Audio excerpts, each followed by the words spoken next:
दक्ष news सदैव तुमच्या सोबत।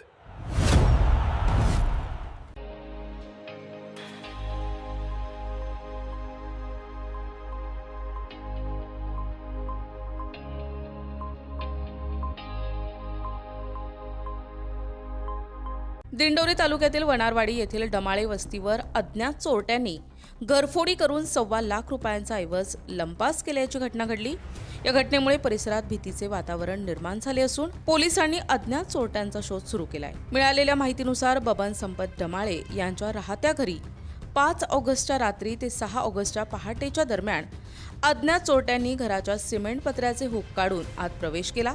त्यानंतर घरातील कपाट फोडून 25,000 रुपये रोख तसेच सुमारे 1.5 तोळ्याचा सोन्याचा नेकलेस, गळ्यातील पोत आणि कानातील सोन्याचे दागिने असा एकूण 1,25,000 रुपयांचा ऐवज चोरून नेलाय।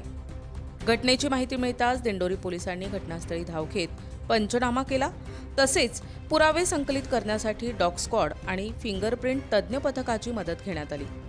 पोलिसांनी अज्ञात चोरट्यांविरुद्ध गुन्हा दाखल करून परिसरातील सीसीटीव्ही फुटेज आणि इतर तांत्रिक पुराव्यांच्या आधारे तपास सुरू केलाय। या घरफोडीच्या घटनेमुळे वनारवाडी परिसरातील नागरिकांमध्ये चिंतेचे वातावरण निर्माण झाले असून चोरट्यांचा लवकरात लवकर शोध घेण्याची मागणी नागरिकांकडून करण्यात येत आहे। संतोष विधाते, दक्ष न्यूज, दिंडोरी।